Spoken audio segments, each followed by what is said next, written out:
Okay. Now, we are not really looking at a lot of reactions of the organometallic reagents that are written right here, but the book is definitely talking about a couple of things about these reagents that definitely make sense for us to understand. Now, we'll talk about this again a bit later, a few weeks later as well. One of the things with these 4 specific reagents is, by the way, please tell me, is this R electron rich, electron poor? Electron rich? Do you all agree? Something that's electron rich, if I am electron rich, there are 2 ways in which I could react as. Can someone tell me what are those 2 ways I could react as? Louder. Donor? No. Donor of what? Of electrons? Okay, if I'm a donor of electrons, you can give me 2 names. No. If I am an electron donor, I can't be electrophilic. If I'm electron rich, electron donor, you can give me 2 names. Please tell me what 2 names would those be? Scratch your heads. One of them's nucleophile. One is a nucleophile. What's the other one? Which is the same as nucleophile. What's the other one? Okay.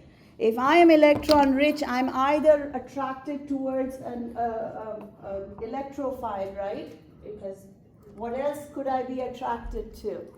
Money. Don't say hydrogen, say H plus, protons. Protons. So what does that make me? H plus acceptor. Oh, come on. What is an H plus acceptor called? A proton acceptor. A proton acceptor. Seriously? Called you said Okay, right now my mind is blown. you said not a base. It is a base. It's a but we base. said it and you said no. Who said base? Did Somebody someone say base? I didn't hear that. Sorry. If someone said base, I didn't hear that. I heard H plus acceptor. Exactly. Exactly. Guys, here's the bottom line. And this is not just for this chapter, it's ever. If something is electron rich, it will either go to an electrophile, which means that is a nucleophile, or it will go to an acid, which means that's a base. Mm-hmm. Anything that has high electron density can either act as a nucleophile or act as a base. The difference is this one goes to an electrophile, this one goes to a proton. That's the only difference. Mm-hmm. Isn't that right, everybody? Okay, why am I bringing that up? I'm bringing that up is because these R's are very strong bases. So strong, and in fact you will do this in lab, as I said, that even exposure to moisture in the air will destroy them. They will react with water in the air. We have to keep them protected from air if we want to store them. Otherwise, they will react, take a proton from water in the air, and there you go, you don't have organometallic anymore. Does that make sense, everybody? Mm-hmm. So let's look at that. By the way, FYI, anything I say about Grignard is true for all 3 of them.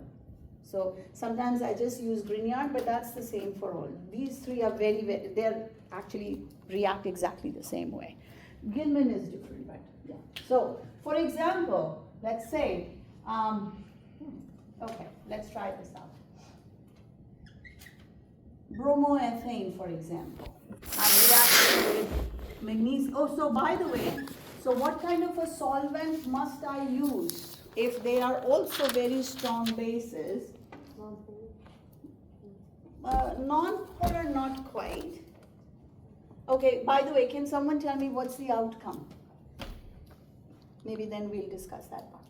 Can someone tell me what is that going to make? If I take bromoethane reacted with magnesium, what is it going to give me?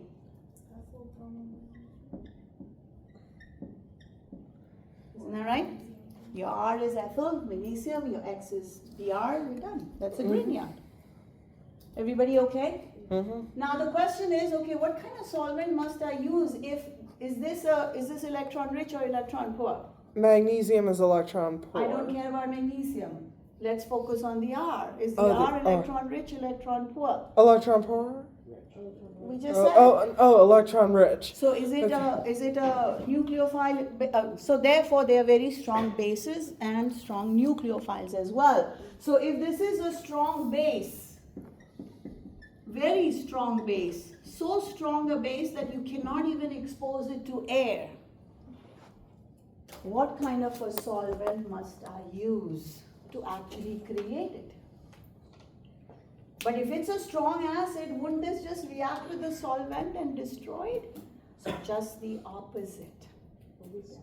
We have to use a solvent that cannot act as an acid.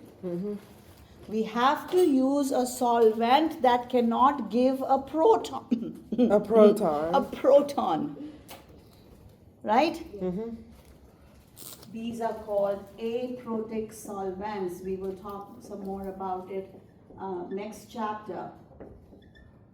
Some solvent that cannot give a proton. Now guys, you got to go back to first quarter. What kind of I can say this. What kind of atoms, what atoms does a hydrogen need to be bonded to for it to be protic, for it to actually be able to give a proton? What kind of an atom does the hydrogen need to be bonded to for that something to be an acid? We've done this last Something quarter. like an electron-rich thing? Be very specific. Such as hydroxide? Hydroxide is an ion. What were you saying?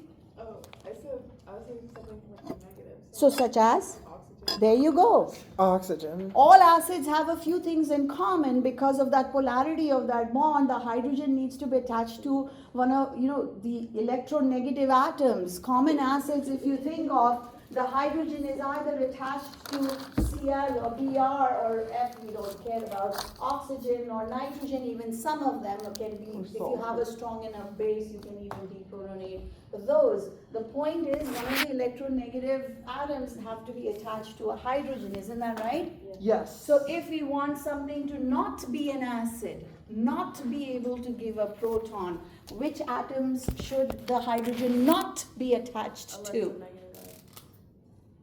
Exactly. So such as ether, diethyl ether is an aprotic solvent because it does not have any hydrogen on the oxygen. Does not want to act as an acid because those are not acidic. Isn't that right? That's one of the common ones. THF, again, it's a similar thing. It's a cyclic ether, but the same point, the point I'm trying to make here is, and please understand the logic here. Because that's a strong base, the solvent cannot be protic. It has to be aprotic. It can't guys be, with me? It can't be an acid or a base. Base, we don't care about base. It can't be an acid because that's a base. Yes. You guys with me? You said Yeah. can't? Cannot. Cannot. Exactly. It has to be aprotic. Cannot A be means not protic. Cannot give a proton. You get with me? Everybody? So the question is, can I erase this a bit? What if on accident I used water? What will happen? What will you get? Light. Light? Did I hear light? I said life. Light, okay, sure. We're not looking that way. In this example, can I erase this part, guys? Yes. So what if, let's say, I'm trying to make the grignard, but on accident, or maybe I wasn't just thinking, or maybe I used the wrong bottle or whatever, I ended up using water. Good. Why? Water is protic, right? If you look at the structure of, it has an OH bond, and this can be taken as a proton. With me? Okay, let's write an equation to show what, when it's being destroyed, what is being created. So if this guy, which is a base, where is the basic part, by the way? It's going to, of course, react with the water because we have that in the system. Which part is going to take the proton? The bromine. The ethyl. It's the R that is the strong the R base. group. The R group that's So going to take the it's- proton. So look at my curved arrows, guys. That takes the proton and kicks this out. So what is the outcome? What That, what does that create? BR is like by itself. MgBr, it's actually a mixed salt, meaning both of those anions are associated with magnesium, because remember magnesium is 2 plus, Br is -1. So charge balance. But again, who cares? I care about this guy. What is that? Ethane. There you go. That was CH3, CH2 minus, right? So Took an H plus. and it would be ethane. So alkyl halide becomes an alkane. It's like, what did we just do? Kind of thing. But the point is that yes, organometallic reagents have to be protected from protic solvents. But do you all see that? Everybody okay? Yeah, yes? Yep. Sure? Think so. Think so. Good. So here's the next question. This is directly from your book. This is from your book. They are saying, how do we convert this? Oh, by the way, I need more space. I need more space. I'm going to take it over there. You can erase now. Oh, okay. Well, how do we convert, and this is your book question, convert 2-bromo. Which memory do you have left on your phone? You know what? I'm going to add to it. Take an hour. Can someone tell me how do I convert propane into 2-bromopropane? Of course, that's the major product. There could be minor products that are not listed here. Just totally fine. Oftentimes we only focus on the major product. Can someone tell me how do we do this synthesis? So what am I going to use? Yes. Br2, Bromine with, either light or heat. choose one, right? Without Heat. that it's not good. So you must choose one. Okay, good. Everybody okay? Mhm. The book question is, once you get that, how do you convert that into, this is from your book, guys. What is D? Yes. Deuterium. Exactly. Chemically, hydrogen, deuterium, tritium, those are the 3 isotopes of hydrogen. Chemically, they're the same. It doesn't matter. Because chemistry is all about electrons unless you go into nuclear chemistry, which we are not talking about at all. So electron-wise, they're the same.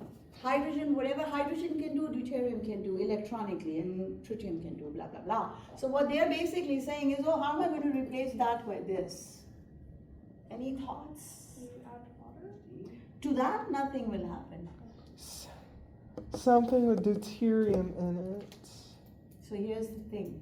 And please, it's all in front of you on the board. See how these things are connecting. Oh. You're going to convert this into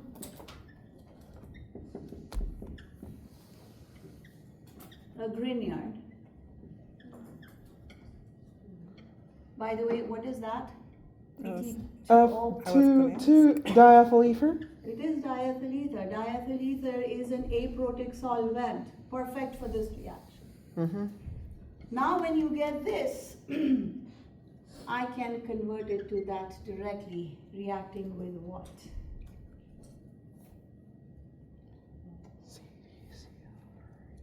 If I reacted it with H2O, what will happen to the H? It'll there. turn back in the propane. So, but I don't want propane, I want deuterated propane. Heavy water. Absolutely. Heavy In fact, in Ochem, by the way, this thing is called labeling a carbon. You're basically putting an isotopic atom on a specific position to study whatever you want to study. But the point is, whatever you can do with hydrogen, you can do with deuterium. Mm-hmm. If H2O exists, D2O exists. If CH3OH exists, well, CD3OD exists. CH3O, they're all possible because they all exist. So instead of H2O, if you had D2O, well, that reacts as an acid. Deuterium plus D and H are the same thing. Mm-hmm. Takes that position, gives us that. Do you guys see that? Everybody? Oh, you're looking at the clock.